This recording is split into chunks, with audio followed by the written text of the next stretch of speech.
மனுஷனை நிம்மதியா தூங்க விட மாட்டேங்கிறான். வீட்டுல அவன் தொல்ல, இங்க இவன் தொல்ல, முட்டி மோதி போய்கிட்டு இருக்கான். கூப்பிட்ட சார் குல்பாஷா வாங்கிட்டு வரட்டுமா சார்? குட் மார்னிங் சொன்னியா? Good morning. ரொம்ப பிரமாதம் இந்த வருஷத்துக்கு. இவெல்லாம் ஒரு ஆளுன்னு ஊருக்குள்ள அலையலாம் பாரு.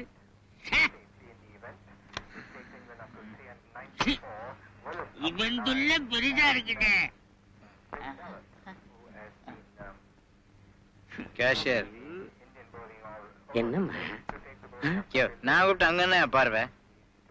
கொஞ்சம் பணம் கொடு, அம்மா வாங்கி சொன்னாங்க. பணமா? மேனேஜர் முக்கியமான விஷயமா பேசிக்கிட்டு இருக்காரு, கேட்டுட்டு வந்து தரேன். ரூம்ல உட்காருங்க. சார், இதுக்கு நீங்க தான் ஒரு வழி பண்ணும். நீங்களும் எங்களாட்டம் ஒரு தொழிலாளி. எங்க கஷ்டம் உங்களுக்கு தெரியாதா? கஷ்டம் யாருக்கு தான் இல்ல? அதுக்காக ஆளுக்கு ஆள் கத்துனா நான் யாருக்கும் பதில் சொல்றேன்? என்ன வேணும்? அவங்கிட்ட பணம் கேட்டா உங்களை கேட்கணும்னு சொல்றேன். கேஷியர், ராஜாவுக்கு ஒரு 10,000 ரூபாய் பணம் கொடுத்து அனுப்புங்க. உனக்கு இல்லாத பணமா ராஜா? செக்கா வேணாம், கேஷா தான் வேணும். கேஷா சொல்லிட்டேன்.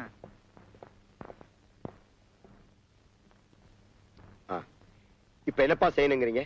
சார், இவர் வேலை செய்யறப்போ கை போனதுனால சட்டப்படி கம்பெனி செலவுல தான் வைத்தியம் பண்ணணும்.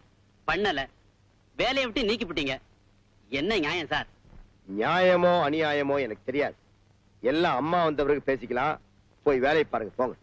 முடியாது. இவ்வளவு தூரம் ஆனதுக்கு அப்புறம் 2ல 1 தெரியாம நாங்க வேலைக்கு போக மாட்டோம். இன்னைக்கு இவருக்கு ஏற்பட்ட கதிதான் நாளைக்கு எங்களுக்கும். இதுக்கு நீங்க ஒரு பதில் சொல்லித்தான் ஆகணும். இல்லன்னா நாங்க ஒண்ணும் அநியாயமா கேட்கலம்மா, நியாயமான கோரிக்கையை தான் கேட்கிறோம். எது நியாயம் எது அநியாயம்ங்கறத நான் சொல்லணும். ஃபேக்டரியில வேலை செய்யறப்ப கவனமா இருக்கணும். இல்லன்னா இப்படித்தான் ஆகும். இதுக்கு நாங்க என்ன பண்ண முடியும்? வேலை செய்யறவங்களுக்கு தான் சம்பளம் கொடுக்க முடியும். கை நொண்டி கால் நொண்டிக்கெல்லாம் பிச்சை போட இது அனாதாசிரம் இல்ல. அம்மா தான் சொல்லிட்டாங்கல்ல, போங்கய்யா, போய் வேலையை பாருங்க. குழப்புல மண்ணை போட்டுக்காதீங்கய்யா. முடியாது. எங்களுக்கு நியாயம் கிடைக்கலன்னா நாங்க எங்க இருந்து நகர மாட்டோம்.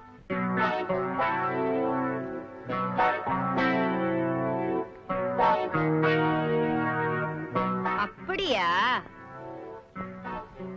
யார் யாருக்கு நியாயம் வேணுமோ அவங்க மட்டும் இங்க இருங்க. மத்தவங்க தாராளமா வேலைக்கு போற.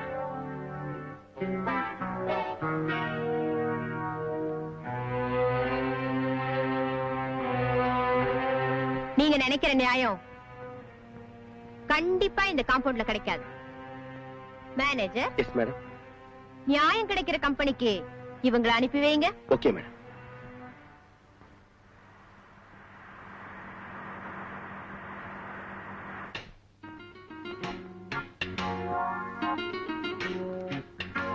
ஹலோ சப்னா. என்ன டார்லிங், என்னாச்சு?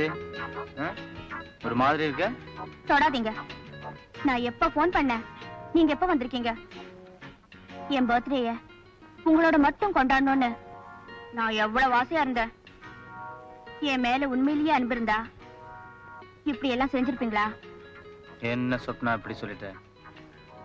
நான் அன்பு செலுத்துறதுக்கும் என் மேல அன்பா இருக்கிறதுக்கும் இந்த உலகத்துல உன்னை தவிர வேற யார் இருக்காங்க?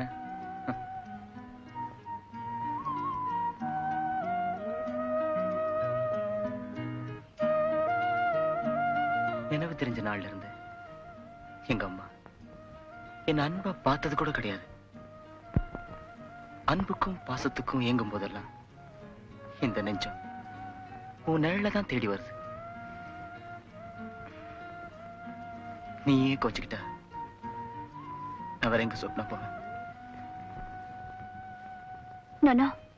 நான் விளையாட்டுக்கு தான் சொன்னேன்.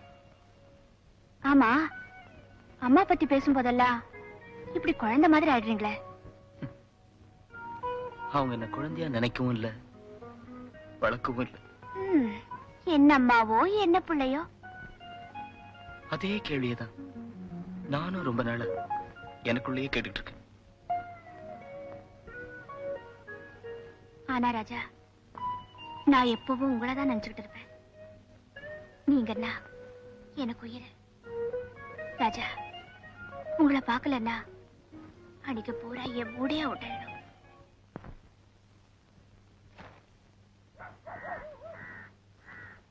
ஏண்டா எடுப்பு, நான் தான் உள்ள இறங்கி தேடுறேன்ல, ஒண்ணுமே கிடைக்கல.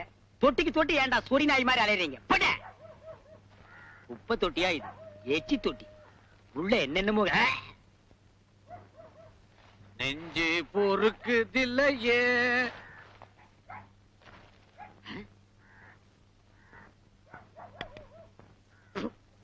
பக்கி ஒட்ட உறிஞ்சிட்டான்.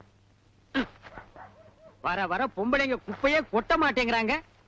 வீடுக்கு தான் பெருசு பெருசா கட்டி வச்சிருக்காங்க. எவனும் பேப்பர் வாங்க மாட்டான் போல் இருக்கு. பாரதேசி பசங்க.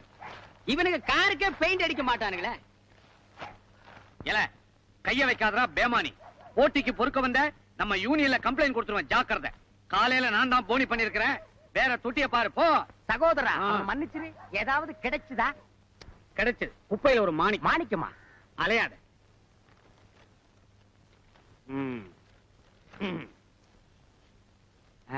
அன்புள்ள பிரேமாவுக்கு தாய் சொல்ல தட்டாதேன்னு தான் சொல்லி இருக்கிறாங்க. தந்தை சொல்ல தட்டாதேன்னு சொல்லவே இல்லை. எவன்டா அவன்? அதனால நம் காதலுக்கு தடையா இருக்கிற உன் தந்தை சொல்றத நீ கேட்கவே வேணாம். உனக்காக ஒரு தாஜ்மஹால் கட்ட முடியலனாலும் பிளாட்பார்க்ல ஒரு குடிசையாவது கட்டுறேன். நம்ம கேஸ். ஆமா. சரி சரி, நேரமாச்சு போனுங்க. அம்மா ஏண்டா? புது டாக்டர் பதவியேற்பு, சுடுகாடு விஸ்தரிப்பு. ஏய்யா, டாக்டருக்கு கீழே சுடுகாடு விஸ்தரிப்புன்னு போட்டிருக்கிய. நான் பத்திரிகை தொழில் நடத்துறது உனக்கு பிடிக்கலையா? முதல்ல சுடுகாடு சமாச்சாரத்தை புதைச்சிரு, டாக்டரை படைக்க வை. Good morning sir. Good morning Sathya. என்ன ஃபாரின் மினிஸ்டர் வந்திருக்காராமல, நியூஸ் கவர் பண்ண போலியா? போகணும் சார். ஆனா அதை விட முக்கியமான மேட்டர் ஒண்ணு இருக்கு. அதை ஃப்ரண்ட் பேஜ்ல போடணும். ஃப்ரண்ட் பேஜ்லயா? அந்தவா, இன்னைக்கு யார் தலை உருள போகுதோ? சார், இந்த சக்கரவர்த்தி இண்டஸ்ட்ரீஸ்ல ஒர்க்கிங் டைம்ல ஒரு லேபருக்கு அடிபட்டு கை போயிருக்கு. அவருக்கு நஷ்ட ஈடு கொடுக்காததும் இல்லாம அன்பிட்னு வேலையை விட்டு நீக்கி இருக்காங்க. என்ன அநியாயம் பாத்தீங்களா? அவங்க தொழிலாளிகளை 4 கால் பிராணியா தான் மதிக்கிறாங்க. இதெல்லாம் நாம பொதுமக்களுக்கு தெரியப்படுத்தணும் சார். சரிம்மா, அது அந்த கம்பெனியோட சொந்த விவகாரம். அதுல நாம தலையிட கூடாது. தப்பு நடந்தா தட்டி கேட்க வேண்டியது பத்திரிகை தர்மம். அதனால நான் இதை கண்டிப்பா எழுதத்தான் போறேன். சொல்றது கேளுமா, நமக்கே பெரிய எடுத்து வம்பு.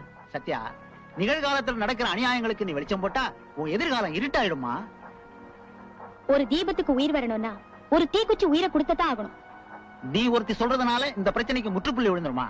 முற்றுப்புள்ளி விழுதோ இல்லையோ, கமா விழக்கூடாது. அதான் என் ஆசை. உன் ஆசையெல்லாம் சரிதாம்மா. ஆனா பத்திரிகையில நடந்ததை அப்படியே போட்டா செய்தி இல்ல, நடக்காததை நடந்ததா போடணும். அதுதான் செய்தி. சாரி சார், உண்மையான செய்திகளை தான் எழுதணும் போடணும்னு ஒரு பெரியவர் சொல்லியிருக்காரு. அவர் சொல்படிதான் நடக்கிறேன், இனிமேயும் நடப்பேன். யாருமா அந்த பெரிய மடைய? மன்னிக்கணும், அது நீங்க தான் சார். இந்த திரைப்படத்தை முழுமையாக கண்டு மகிழ உடனே டவுன்லோட் செய்யுங்கள் Raj digital TV OTT app. வருடத்திற்கு வெறும் 299 ரூபாய் மட்டும்.